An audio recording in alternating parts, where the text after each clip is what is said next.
Pen tool के साथ हमारे पास लाइन सेगमेंट टूल है। मैं यहाँ पे क्लिक करके इसके फ्लाई आउट को बाहर निकाल लेती हूँ।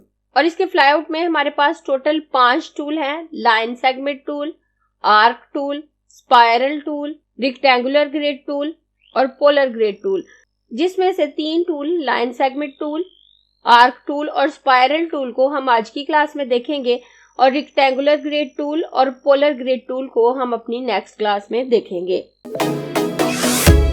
मैं हूं आपकी टीचर मुबीना बारी और आप देख रहे हैं एफर्ट फॉर सक्सेस। मज़ीद वीडियोस और अपडेट के लिए आप हमारी वेबसाइट विजिट कर सकते हैं। उसके अलावा आप हमें हमारे फेसबुक पेज पर भी फॉलो कर सकते हैं। तो पहले मैं यहाँ से लाइन सेगमेंट टूल सिलेक्ट कर लूंगी। लाइन सेगमेंट टूल सिलेक्ट करने के बाद हम जस्ट स्ट्रेट लाइन लगा सकते हैं इसकी मदद से। और हम 2 तरह से लगा सकते हैं। अगर हम अपने माउस को ड्रैग करें तो हमारे पास लाइन आ जाएगी, या फिर क्लिक करें तो हमारे पास बॉक्स आ जाएगा जिसमें वैल्यू ऐड करके हम ये लाइन लगा सकते हैं। जैसे आप देखिए, अगर मैं यहाँ पे क्लिक करके ड्रैग करूं तो मेरे पास लाइन आ जाती है। मैं जहां तक ड्रैग करूंगी उतनी लंबी लाइन मेरे पास आ जाएगी। अब आप देखिए, मैंने यहाँ पे क्लिक किया था और उसके बाद यहाँ से मेरी लाइन स्टार्ट हो रही है और मैं इसे जितना चाहूँ लंबा कर सकती हूँ और जिस एंगल पे चाहूँ बना सकती हूँ। लेकिन अगर मैं अपनी लाइन स्ट्रेट बनाना चाहती हूँ तो अपने कीबोर्ड से शिफ्ट प्रेस कर दूं तो अब आप देखें, मेरे माउस का कर्सर नीचे हो या ऊपर हो, मेरी लाइन स्ट्रेट ही आएगी। अब ये ऊपर नीचे नहीं हो रही। और अगर यहाँ पे छोड़ दूं तो मेरी लाइन आ जाएगी। जब आप लाइन लगा रहे हो तो आप इस बात को कंफर्म कर लें कि आपके स्ट्रोक में कलर मौजूद हो, अदरवाइज जस्ट पाथ क्रिएट होती है और वो आपको नजर नहीं आ रही होती। जैसे आप देखें, यहाँ पे मैं अगर स्ट्रोक को नन कर देती हूँ, फिलिंग में कलर हो या ना हो इस लाइन को कोई फर्क नहीं पड़ता, क्योंकि लाइन में फिलिंग नहीं होती, ये जस्ट स्ट्रोक होती है। और अब मैं यहाँ पर एक लाइन लगा लेती हूँ। लाइन लगाने के बाद अब आप देखें, मैं इस सिलेक्शन को खत्म करूंगी तो आप देखें मुझे कोई लाइन नजर नहीं आ रही, जबकि यहाँ पे 2 लाइंस मेरे पास मौजूद हैं। लेकिन मैंने स्ट्रोक को नन कर दिया है तो मेरी दूसरी लाइन में से भी कलर खत्म हो गया। वो इसलिए कि जब मैंने स्ट्रोक को नन किया है तो मेरी वो वाली लाइन सिलेक्ट थी। अब मैं इनको सिलेक्ट करूं तो ये 2 लाइंस मेरे पास आ गई और यहाँ से अगर मैं स्ट्रोक में कलर ऐड करती हूँ तो ये मुझे नजर आने लगेंगी। मैं इसको डिलीट कर देती हूँ। उसके बाद दोबारा यहाँ से लाइन सेगमेंट टूल सिलेक्ट करूंगी। जब हम लाइन सेगमेंट टूल ड्रॉ कर रहे होते हैं तो हम जहां पे अपने माउस का क्लिक करते हैं और क्लिक करने के बाद अगर हम लेफ्ट साइड पे अपने माउस को ड्रैग करेंगे तो हमारी लाइन लेफ्ट साइड की तरफ बढ़ती है, और अगर हम राइट साइड की तरफ अपने माउस को ड्रैग करेंगे तो वो राइट साइड की तरफ बढ़ती है। लेकिन अगर हम ड्रैग करते हुए ऑल्ट प्रेस कर दे तो हमारी लाइन दोनों तरफ बढ़ना शुरू हो जाती है। आप देखें, मैं यहाँ पे क्लिक करूंगी, अगर मैं इस तरफ ड्रैग कर रही हूँ तो मेरी लाइन इस तरफ बढ़ रही है, और अगर इस तरफ ड्रैग कर रही हूँ तो मेरी लाइन इस तरफ बढ़ रही है। लेकिन अगर मैं अपने कीबोर्ड से ऑल्ट प्रेस कर दूं और अब मैं जिस तरफ भी माउस को ड्रैग करूंगी मेरी लाइन दोनों तरफ बढ़ेगी। इस तरह से जिस पॉइंट पे आपने क्लिक किया है, अगर उससे दोनों तरफ अपनी लाइन को बढ़ाना चाहते हैं तो आप अपने कीबोर्ड से ऑल्ट प्रेस कर सकते हैं। उसके अलावा अगर मैं ड्रैग नहीं करती, जस्ट क्लिक करती हूँ तो मेरे पास छोटा सा बॉक्स आ जाता है जिसमें वैल्यू ऐड करके मैं अपनी लाइन क्रिएट कर सकती हूँ। तो यहाँ से मैं लाइन सेगमेंट टूल सिलेक्ट करके यहाँ पे क्लिक करूँ तो आप देखें ये बॉक्स मेरे पास आ गया। अब यहाँ इसकी लेंथ शो हो रही है। लेंथ इस वक्त यहाँ पे 200 पिक्सल शो हो रही है, तो मैं यहाँ पर इसको चेंज कर सकती हूँ। अगर मैं यहाँ से इसे 250 कर दूं तो 250 पिक्सल लेंथ की लाइन मेरे पास आ जाएगी। उसके बाद यहाँ से एंगल है, अगर मैं बिल्कुल स्ट्रेट लाइन चाहती हूँ तो मैं यहाँ पे 0 कर सकती हूँ। लेकिन अगर मैं किसी एंगल पे इसको ड्रॉ करना चाहती हूँ तो मैं इसको चेंज कर सकती हूँ। मैं इसको 0 कर देती हूँ। और उसके बाद यहाँ पर फिल लाइन का ऑप्शन है, अगर मैं इस पे क्लिक करूंगी तो मेरी लाइन में कलर आ जाएगा जो भी स्ट्रोक में होगा। और अगर फिल पे चेक नहीं लगाती तो मेरे पास जस्ट पाथ क्रिएट होगी। तो मैं फिल लाइन पे क्लिक करके यहाँ से ओके करूं तो आप देखें ये मेरी लाइन क्रिएट हो गई। उसके बाद मैं दोबारा लाइन सेगमेंट टूल लेकर यहाँ पे क्लिक करूंगी और क्लिक करने के बाद अब मैं इसे एंगल दे देती हूँ। मैं यहाँ से इसका एंगल चेंज कर देती हूँ और चेंज करने के बाद मैं यहाँ से ओके करूंगी तो अब आप देखें मेरी लाइन तिरछी बनी है, स्ट्रेट नहीं बनी। मैं इन दोनों लाइंस को डिलीट कर देती हूँ।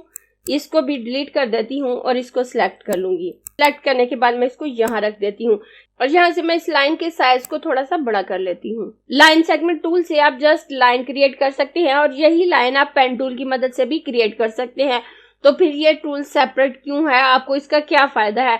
तो इसका फायदा ये है कि जब आप पेन टूल की मदद से लाइन क्रिएट करते हैं तो वो कंटिन्यू रहती है। जब एक जगह आप क्लिक करते हैं और उसके बाद दोबारा क्लिक करते हैं, जैसे मैं यहाँ से पेन टूल लूं और मैं यहाँ पे क्लिक करूंगी, उसके बाद यहाँ पे क्लिक करूंगी, तो आप देखें मेरा माउस फ्री नहीं हुआ, ये लाइन इसके साथ आ रही है। अब यहाँ से या तो मैं सिलेक्शन टूल सिलेक्ट करूंगी या अपने कीबोर्ड से एस्केप प्रेस करूंगी तो मेरे माउस का कर्सर फ्री होगा और ये लाइन कंप्लीट होगी, नहीं तो ये कंटिन्यू रहेगी।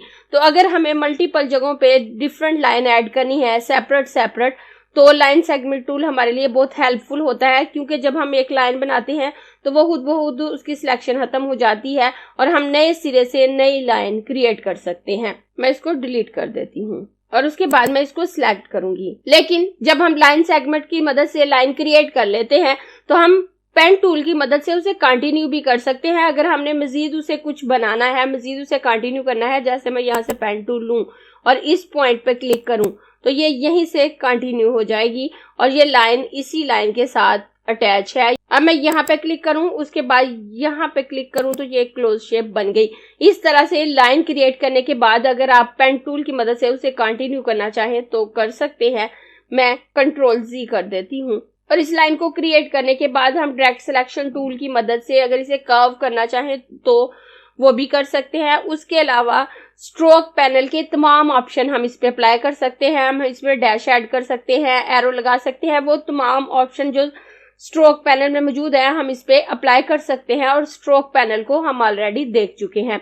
उसके अलावा हम यहाँ से प्रोफाइल भी इस पे ऐड कर सकते हैं। आप देखें मैं यहाँ से अगर ये प्रोफाइल सिलेक्ट करूं और सिलेक्ट करने के बाद यहाँ से इसकी विड्थ ज्यादा कर देती हूँ ताकि ज्यादा वाज़ेह नजर आए, तो आप देखिए ये प्रोफाइल इस पे अप्लाई हो गई।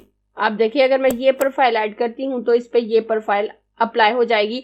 और उसके अलावा अगर मैं यहाँ से कोई ब्रश इस पे अप्लाई करना चाहूँ, मैं ये ब्रश अप्लाई करूँ तो ये ब्रश इस पे अप्लाई हो गया, तो मैं यहाँ से इस पे ब्रश भी अप्लाई कर सकती हूँ। उसके अलावा लाइन सेगमेंट टूल की मजीद अपनी कोई प्रॉपर्टी नहीं है। प्रॉपर्टी बार के डिफॉल्ट ऑप्शन हम इस पे अप्लाई कर सकते हैं, वो तमाम ऑप्शन जो हम किसी स्ट्रोक पे अप्लाई कर सकते हैं। मैं इसको डिलीट कर देती हूँ और डिलीट करने के बाद हम अपने नेक्स्ट टूल की तरफ आते हैं। उसके बाद नेक्स्ट टूल हमारे पास आर्क टूल है, तो मैं इसको सिलेक्ट कर लेती हूँ और सिलेक्ट करने के बाद आप देखें जब मैं ड्रैग कर रही हूँ तो मेरे पास स्ट्रेट लाइन नहीं आ रही बल्कि आर्क आ रही है। अगर मैं अपने माउस को ऊपर की तरफ लेके जाऊंगी तो हमारी आर्क ऊपर की तरफ ड्रैग होगी, अगर नीचे की तरफ लेके आऊंगी तो ये नीचे की तरफ ड्रैग होगी।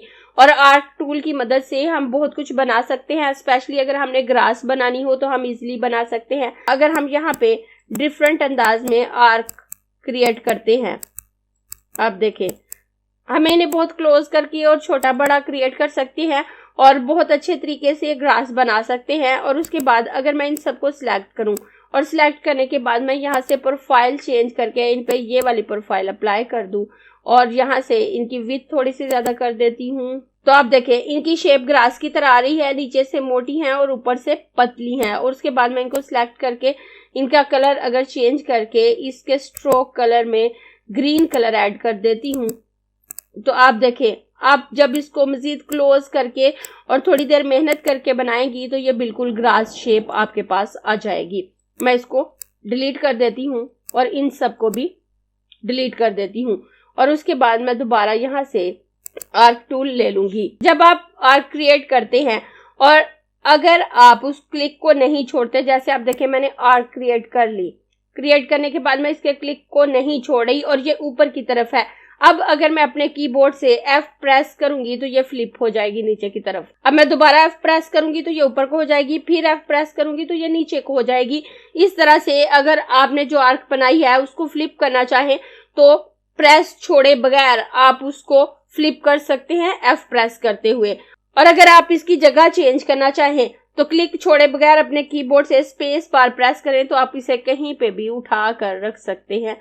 आप देखें मैं इसे जहां चाहूं ले जा सकती हूं और जहां पे रखूंगी वहां पे ये आर्क मेरे पास आ जाएगी। उसके अलावा जब आपने आर्क टूल सेलेक्ट किया होगा, अगर आप माउस को ड्रैग नहीं करते जस्ट क्लिक करते हैं तो आपके पास एक बॉक्स आ जाता है और यहाँ से भी आप आर्क क्रिएट कर सकते हैं। तो यहाँ सबसे पहले आप लेंथ डिसाइड कर सकते हैं।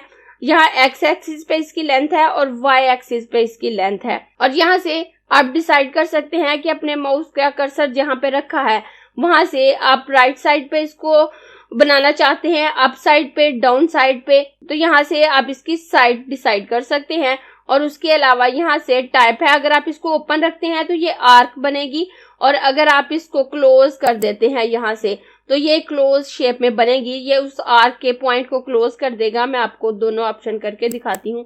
और उसके अलावा बेस अलोंग एक्स एक्सिस और वाई एक्सिस, यहाँ से आप डिसाइड कर सकते हैं कि आप इसे एक्स एक्सिस के साथ बनाना चाहते हैं या वाई एक्सिस के साथ। उसके बाद यहाँ स्लोप है, तो यहाँ 2 ऑप्शन है, कनकेव और कन्वेक्स। अगर आप स्लोप को कनकेव रखते हैं तो आपकी आर्क राउंड होगी, कमान की तरह बिल्कुल स्मूथ होगी। अगर आप कन्वेक्स रखते हैं तो इसका उभरा हुआ हिस्सा थोड़ा सा पॉइंटी होगा, उसमें उभार थोड़ा ज्यादा होगा। अगर आप यहाँ से कनकेव करना चाहते हैं तो आप इस स्लाइडर को राइट साइड की तरफ मूव कर सकते हैं। अगर कन्वेक्स करना चाहते हैं तो आप इसको लेफ्ट साइड की तरफ मूव कर सकते हैं। उसके बाद यहाँ फिल आर्क है, तो अगर आप इस पे क्लिक नहीं करते तो वो जस्ट आपको पाथ क्रिएट करके देगा, और अगर फिल कर देते हैं तो उसमें कलर भी होगा, स्ट्रोक का कलर मौजूद होगा। मैं फिलहाल इसे यहाँ से कैंसिल करूंगी। अपने कीबोर्ड से कंट्रोल आर प्रेस करके यहाँ पे एक गाइड ऐड कर लेती हूँ। गाइड ऐड करने के बाद मैं आर्क टूल लूंगी और यहाँ आप देखें इस गाइड के ऊपर मैं क्लिक कर रही हूँ। क्लिक करने के बाद आप देखें ये बॉक्स मेरे पास आ गया। अब यहाँ से मैं इसकी लेंथ डिसाइड कर लेती हूँ, तो मैं इसकी लेंथ यहाँ से 400 पिक्सल सिलेक्ट कर लूंगी, और वाई एक्सिस पे भी मैं इसकी लेंथ 400 रख लेती हूँ। उसके बाद यहाँ से ओपन है, और यहाँ पे बेस अलोंग एक्स एक्सिस है। स्लोप इनकी 50 से बढ़ाकर मैं कन्वेक्स की तरफ कर लेती हूँ, और उसके बाद मैं फिल आर्क पे क्लिक करूंगी। और उसके बाद यहाँ पे देखें तो यहाँ पे सिलेक्शन हमारी राइट डाउन कॉर्नर पे है, तो ये यहाँ नीचे से बनना शुरू होगी और ऊपर की तरफ जाएगी। और यहाँ पे मैंने कन्वेक्स किया है तो मैं यहाँ से ओके कर देती हूँ। अब आप देखें इसका कर्व यहाँ से थोड़ा ज्यादा उभरा हुआ है इस आर्क की निस्बत, और ये नीचे से ऊपर की तरफ बन रही है। मैं दोबारा इसी पॉइंट पे क्लिक करूंगी। इसी पॉइंट पे क्लिक करते हुए अब मैं स्लोप को कनकेव कर लूंगी, और इस सिलेक्शन को यहाँ से राइट अपर कॉर्नर की तरफ करके यहाँ से ओके करूंगी। तो अब आप देखें ये यहाँ पे नीचे की तरफ है, और अब इसकी स्लोप उतनी पॉइंटी नहीं है। ऊपर वाली भी हमारे पास मौजूद है, लेकिन यहाँ स्ट्रोक कलर मौजूद नहीं था तो इसलिए शो नहीं हो रही। मैं इन दोनों को सिलेक्ट करके यहाँ पे स्ट्रोक कलर ऐड कर लेती हूँ, और यहाँ से इनका स्ट्रोक साइज भी थोड़ा सा ज्यादा कर लेती हूँ। अब आप देखें ये कन्वेक्स है तो इसका ये उभार ज्यादा है, ये कनकेव है तो इसका उभार कम है। उसके बाद मैं दोबारा यहाँ से आर्क टूल लेकर यहाँ पे क्लिक करूंगी। तो यहाँ से आप डिसाइड कर सकते हैं कि आपने इसे किस तरफ से बनाना शुरू करना है। उसके बाद मैं यहाँ पर क्लोज सेलेक्ट कर लेती हूँ। क्लोज सेलेक्ट करने के बाद जब मैं यहाँ से ओके करूंगी तो ओके करने के बाद आप देखें इसने इस आर्क को यूं क्लोज कर दिया है। मैं दोबारा यहाँ से आर्क टूल लेकर मैं यहाँ पे क्लिक करूंगी। मैं तमाम ऑप्शन यहाँ पे रहने देती हूँ, इसको यहाँ पे सिलेक्ट करूंगी और यहाँ एक्स एक्सिस की बजाय वाई एक्सिस सिलेक्ट कर लेती हूँ, और वाई एक्सिस सिलेक्ट करने के बाद मैं यहाँ से ओके कर दूंगी। तो अब आप देखें ये इस तरह से बनी है। इस तरह से आप उस बॉक्स में वैल्यू ऐड करके भी डिसाइड कर सकते हैं कि आपने इस आर्क को कैसे बनाना है। उसके अलावा आप आर्क क्रिएट करने के बाद उस पर काफी सारी डिजाइनिंग भी कर सकते हैं दूसरे टूल्स की मदद से। तो मैं यहाँ से इनको डिलीट कर दूंगी, जस्ट ये आर्क रहने देती हूँ, और उसके बाद मैं इसको सिलेक्ट कर लेती हूँ। सिलेक्ट करने के बाद मैं यहाँ से स्ट्रोक वेट थोड़ा सा ज्यादा कर लेती हूँ, और स्ट्रोक वेट ज्यादा करने के बाद मैं यहाँ से स्ट्रोक कलर को रेड कर देती हूँ। और रेड करने के बाद अब अगर मैं यहाँ से रोटेशन टूल लूं, रोटेशन टूल लेकर मैं रोटेशन पॉइंट को यहाँ पे रखूंगी। वैसे रोटेशन टूल मैंने आपको नहीं बताया, हम कुछ वीडियोस के बाद जब वहां पहुंचेंगे तो इसको देखेंगे। लेकिन जब आप रोटेशन टूल लेते हैं तो आप जहां पे क्लिक करेंगे उस ऑब्जेक्ट का रोटेशन पॉइंट वहां पे आ जाता है, वैसे ऑब्जेक्ट के सेंटर में होता है। अब मैंने यहाँ पे क्लिक किया तो इसका रोटेशन पॉइंट यहाँ पे आ गया, और उसके बाद मैं यहाँ से इसको ड्रैग करके यहाँ पे ले आऊंगी, और यहाँ पे ला कर अपने कीबोर्ड से ऑल्ट प्रेस करके इसकी कॉपी ले लेती हूँ और उसके बाद अपने कीबोर्ड से कंट्रोल डी प्रेस करूं तो आप देखें ये एक फ्लावर शेप मेरे पास आ गई। अब अगर मैं इसमें मजीद चेंज करना चाहूँ तो मैं इसको सिलेक्ट करूंगी और यहाँ से मैं डिफरेंट प्रोफाइल इस पे अप्लाई करके देखूं तो इसकी शेप चेंज होने लगेगी। अगर मैं ये प्रोफाइल अप्लाई करती हूँ तो आप देखें इसकी शेप ये हो गई। मैं यहाँ से स्ट्रोक के वेट को मजीद ज्यादा करूं तो आप देखें एक फ्लावर शेप मेरे पास आ रही है। मैं इसे दोबारा सिलेक्ट करके अगर इस पे ये प्रोफाइल अप्लाई करती हूँ तो आप देखें ये फ्लावर कुछ इस तरह से बन जाएगा। उसके बाद अगर मैं इसको सिलेक्ट करूं, सिलेक्ट करने के बाद यहाँ से इसको ग्रुप कर देती हूँ और ग्रुप करने के बाद शिफ्ट के साथ इसके साइज को छोटा करके मैं यहाँ पे रख लेती हूँ। आर्क टूल काफी सारे आर्टवर्क बनाने में हमारी हेल्प कर सकता है। और उसके बाद मैं आऊंगी अपने नेक्स्ट टूल स्पाइरल टूल की तरफ। तो मैं यहाँ से इस पे क्लिक करूं तो मेरे पास ये टूल आ जाता है और अगर मैं यहाँ पे ड्रैग करूं तो एक स्पाइरल मेरे पास बन जाता है। जब आप ड्रैग करते हैं तो आपके पास स्पाइरल आ जाता है। मैं इसको डिलीट कर देती हूँ और डिलीट करने के बाद मैं दोबारा यहाँ पर ड्रैग करूंगी। ड्रैग करने के बाद अगर आप प्रेस नहीं छोड़ते, प्रेस छोड़े बगैर अगर आप अप एरो की प्रेस करेंगे तो इसके राउंड ज्यादा होने लगते हैं। आप देखें इसके अंदर के राउंड ज्यादा हो रहे हैं और अगर मैं डाउन एरो की प्रेस करूं तो आप देखें इसके राउंड बिल्कुल कम होकर एक आर्क की शेप में आ गया और अगर मैं दोबारा क्लिक करूं तो आप देखें इसके राउंड ज्यादा हो रहे हैं। इस तरह से अप और डाउन एरो की से आपके इसके राउंड कम ज्यादा कर सकते हैं। मैं इसको डिलीट कर देती हूँ और डिलीट करने के बाद दोबारा स्पाइरल बनाऊंगी और स्पाइरल बनाने के बाद अगर मैं प्रेस छोड़े बगैर अपने कीबोर्ड से आर प्रेस करूंगी तो ये फ्लिप हो जाएगा। आप देखें अगर दोबारा आर प्रेस करूंगी तो ये नीचे को हो जाएगा, फिर आर प्रेस करूंगी तो ये ऊपर को हो जाएगा। अगर आप आर क्रिएट कर रहे हैं तो उसको फ्लिप करने के लिए आप एफ प्रेस करेंगे, लेकिन अगर आप स्पाइरल बना रहे हैं तो स्पाइरल को फ्लिप करने के लिए आप आर प्रेस करेंगे और उसके बाद मैं इसको छोड़ दूं तो इस तरह से मेरा स्पाइरल यहाँ पे बन जाएगा। मैं इसको डिलीट कर देती हूँ। उसके बाद अगर मैं ड्रैग नहीं करती, जस्ट क्लिक करूंगी तो यहाँ मेरे पास बॉक्स आ जाता है और यहाँ से भी मैं डिसाइड कर सकती हूँ कि मैंने इस स्पाइरल को कैसे बनाना है। यहाँ पे इसका रेडियस है तो रेडियस इसका साइज है, इसकी गुलाई है। अगर आप रेडियस कम करेंगे तो इसकी गुलाई कम हो जाएगी। और उसके बाद डिके है तो डिके का मतलब है कि ये अंदर की तरफ कितना छोटा होगा। तो ये 80% अंदर की तरफ छोटा होता है। अगर आप यहाँ पे 100% कर देते हैं तो ये बिल्कुल एक दायरे की सूरत में बनेगा, ये बिल्कुल छोटा नहीं होगा। जैसे आप देखें यहाँ पे ये साइज मौजूद है और अगर मैं यहाँ पर 100% कर देती हूँ और यहाँ से ओके करूँ तो आप देखें बिल्कुल एक राउंड सर्कल मेरे पास आया है। मैं इसको डिलीट कर दूंगी और दोबारा यहाँ पे क्लिक करूंगी और यहाँ वापस अगर मैं 60 करूं और ओके करूं तो आप देखें ये कुछ इस तरह से बना है। डिफॉल्ट यहाँ पे 80 होता है और 80 के साथ एक अच्छा स्पाइरल बन रहा होता है। अगर आप चेंज करना चाहें तो कर सकते हैं, लेकिन अगर आप 80 ही रखते हैं तो बेहतर है। तो मैं यहाँ पर 80 कर देती हूँ और उसके बाद यहाँ सेगमेंट है। सेगमेंट जितने ज्यादा होंगे हमारे राउंड उतने ज्यादा बनेंगे।